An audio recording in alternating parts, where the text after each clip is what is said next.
আসসালামু আলাইকুম বন্ধুরা, আজকে ঝটপট একটা রেসিপি নিয়ে চলে এসেছি ইফতারের জন্য। প্রথমেই পানি গরম করে নিয়ে তাতে দিয়ে দিলাম আলু আর দেব ছোলা,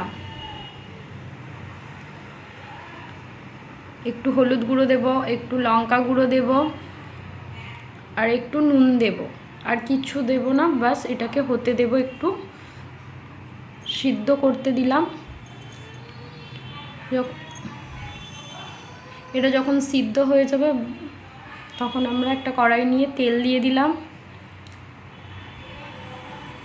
একটু শুকনো লঙ্কা দিয়ে এটাকে নাড়াচাড়া করে তার মধ্যে দিয়ে দেবো একটু পেঁয়াজটাকে ভালো করে ভেজে নিয়ে তার মধ্যে দিয়ে দেব ছোলা আর আলু সিদ্ধ করাটা। ব্যাস ভালো করে নাড়াচাড়া করে নিয়ে এই রেসিপিটা একদম ঝটপট হয়ে যায়। দুটো কাঁচা লঙ্কা দিয়ে নামিয়ে নেব। খুবই সুস্বাদু হয়, 5 মিনিটে তৈরি হয়ে যায় এই রেসিপিটা।